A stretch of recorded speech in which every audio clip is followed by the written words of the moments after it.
Kisah sapi betina merupakan satu dari beragam kisah Israeliat. Namun penyebutannya dalam Al-Quran membuat kisah ini benar adanya. Jika kita membaca surat Al-Baqarah, inilah kisah di balik surat kedua Kitabullah tersebut.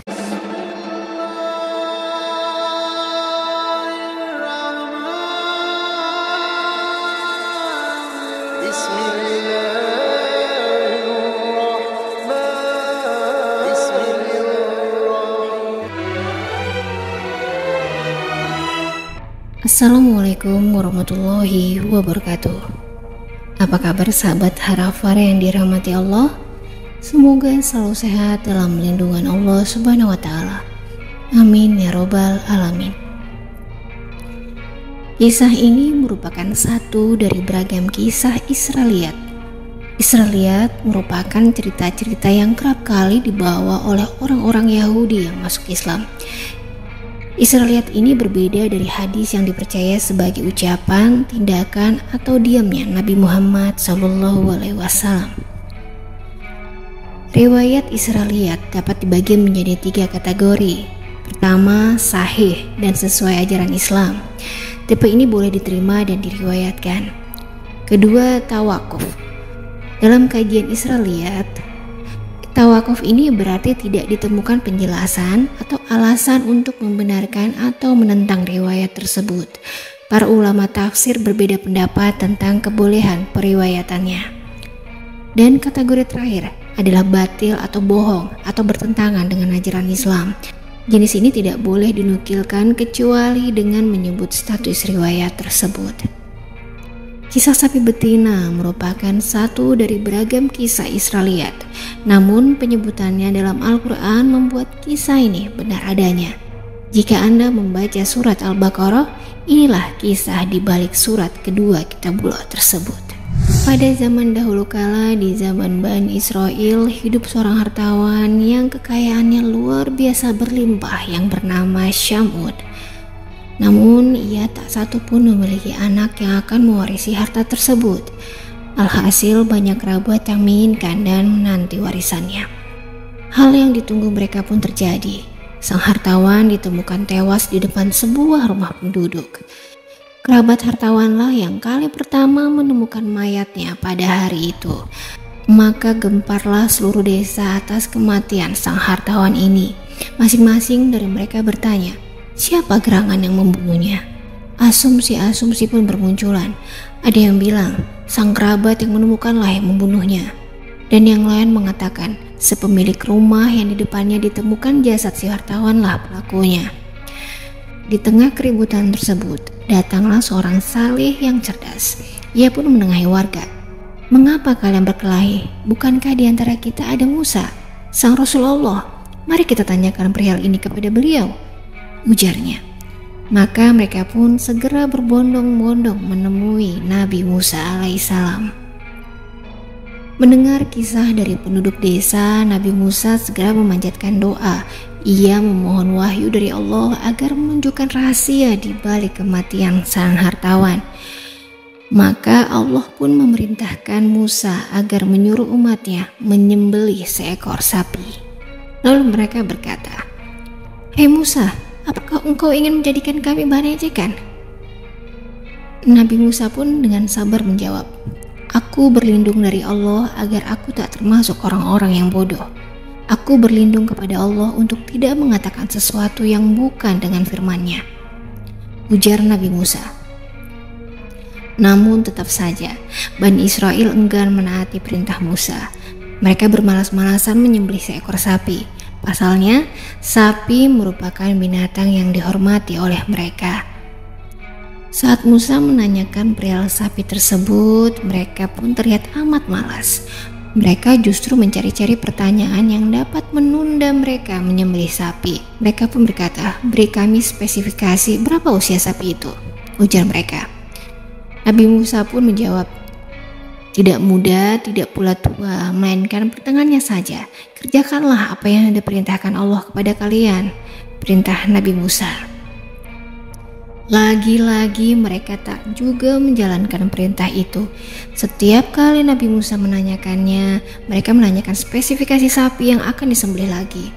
"Apa warna sapi itu?" tanya mereka.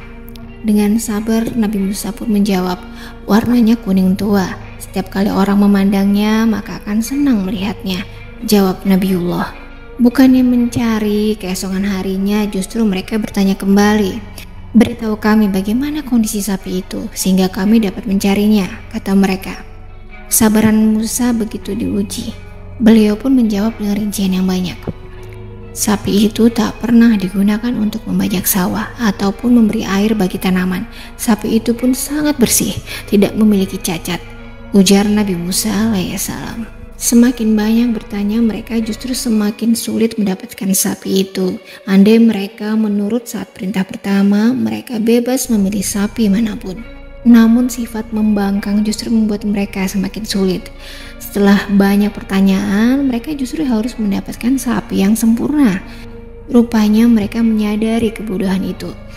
Akhirnya mereka pun mencukupkan pertanyaan dan mulai mencari jenis sapi yang elok itu.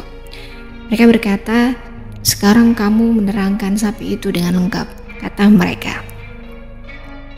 Ternyata di balik hal tersebut ada hikmah besar, yaitu bahwa di kalangan Bani Israel terdapat orang soleh. Dia punya anak laki-laki yang masih kecil. Dia juga memiliki anak sapi betina. Dia membawa anak sapi tersebut ke dalam hutan dan berkata, "Ya Allah, saya menitipkan anak sapi ini kepadamu untuk anakku kelak jika dia dewasa." Selanjutnya orang soleh ini meninggal dunia, sehingga anak sapi ini masih di hutan sampai bertahun-tahun. Anak sapi itu berlari setiap kali dilihat oleh orang. Ketika anak orang soleh tadi telah dewasa, dia menjadi anak yang berbakti kepada kedua orang tuanya. Tiap pagi dia mencari kayu bakar yang ditaruh di punggungnya, lalu datang ke pasar untuk menjual kayu itu. Kemudian dia menyedekahkan sepertiga dari hasilnya menjual kayu itu, memakan sepertiganya dan sepertiganya lagi ia berikan kepada sang ibu. Pada suatu hari sang ibu berkata kepadanya, "Anakku, sesungguhnya ayahmu telah mewariskan anak sapi betina untukmu yang dia titipkan kepada Allah SWT di hutan ini. Maka berangkatlah. Berdoalah kepada Rabb Nabi Ibrahim alaihissalam, Nabi Ismail alaihissalam, dan Nabi Ishak alaihissalam agar mengembalikan anak sapi tersebut kepadamu. Ciri-cirinya jika engkau melihatnya, kamu membayangkan seakan-akan sinar matahari memancar dari kulitnya. Dia diberi nama Al-Mudzahabah karena keindahan dan kerjenihannya." Kemudian anak tersebut memasuki hutan, lalu dia melihat anak sapi sedang memakan rumput. Lantas dia memanggilnya dengan mengatakan, "Saya bermaksud kepadamu dengan menyebut nama Rabb Nabi Ibrahim, Nabi Ismail, dan Nabi Ishak." Spontan sapi itu menengok ke arahnya dan berjalan mendekatinya. Dia lalu memegang lehernya dan menuntunnya. Dengan izin Allah SWT, tiba-tiba sapi tersebut bicara, "Wahai anak yang berbakti kepada kedua orang tua, tunggangilah aku, karena hal itu lebih meringankanmu." Anak tersebut berkata, "Sesungguhnya ibuku tidak memerintahkanku melakukan hal itu." Akan tetapi beliau berkata, "Peganglah lehernya." Sapi itu kemudian berkata, "Demi Rabb Bani Israel, jika engkau menunggangiku, niscaya kamu tidak dapat menguasaiku untuk selamanya. Ayo berangkatlah. Sungguh jika engkau memerintahkan gunung melepaskan diri dari pangkalnya dan berjalan bersamamu, niscaya ia melakukannya lantaran baktimu kepada ibumu." Lantas pemuda tersebut berjalan bersama sapi menemui ibunya. Sang ibu berkata kepadanya, "Sesungguhnya engkau orang fakir. Engkau tidak memiliki harta. Engkau kerepotan mencari kayu bakar di siang hari dan melakukan qiyamul lail di malam hari. Oleh karena itu pergilah, jualah sapi ini." Si anak bertanya, "Saya jual dengan harga berapa, ibu?" Ibunya menjawab, 3 dinar. "Engkau jangan menjual tanpa pertimbanganku." Harga sapi telah dipatok 3 dinar. Lalu Allah SWT mengutus malaikat agar dia melihat makhluknya dan kekuasaannya, sekaligus untuk menguji pemuda tersebut bagaimana baktinya kepada ibunya. Sungguh Allah SWT mengetahui hal tersebut. Sang malaikat bertanya, "Kamu jual sapi ini dengan harga berapa?" Dia menjawab, 3 dinar, dengan catatan ibuku meridhoinya. Lantas malaikat berkata, "Saya beli 6 dinar. Tetapi engkau tidak perlu meminta persetujuan ibumu." Pemuda itu berkata, "Seandainya engkau memberiku emas seberat sapi ini pun, saya tidak akan mengambilnya melainkan dengan ridho ibuku." Kemudian dia membawa pulang sapi kepada ibunya dan dia menceritakan tentang harganya. Lalu sang ibu berkata, "Kembali lagi, jualah dengan harga 6 dinar berdasarkan ridho dariku." Dia pun berangkat ke pasar dan menemui malaikat. Sang malaikat bertanya, "Apakah engkau telah meminta persetujuan ibumu?" Pemuda itu menjawab, "Beliau menyuruhku agar tidak mengurangi harganya dari 6 dinar dengan catatan saya meminta persetujuan ibu." Sang malaikat pun berkata, "Saya akan memberimu 12 dinar." Pemuda itu pun menolak, lalu kembali kepada ibunya dan menceritakan hal tersebut kepadanya. Ibunya berkata, "Sungguh, orang yang mendatangimu adalah malaikat dalam bentuk manusia untuk mengujimu. Jika dia mendatangimu lagi, katakan padanya, apakah engkau memerintahkan kami untuk menjual sapi ini atau tidak?" Pemuda itu pun melakukan hal tersebut, lalu malaikat berkata, "Kembalilah kepada ibumu, dan tolong sampaikan padanya, biarkan sapi ini. Sungguh Nabi Musa bin Imran alaihissalam akan membelinya dari kalian untuk mengungkapkan korban pembunuhan seseorang di kalangan kaum Bani Israel. Janganlah engkau menjualnya kecuali dengan kepingan dinar yang memenuhi kulitnya. Oleh karena itu, tahan dulu sapi ini." Allah Subhanahu wa Ta'ala memang menakdirkan orang-orang Bani Israel yang menyembelih sapi itu. Mereka terus-menerus menanyakan ciri-ciri sapi tersebut dan ternyata ciri-ciri yang diberikan sesuai dengan ciri-ciri sapi pemuda saleh tersebut.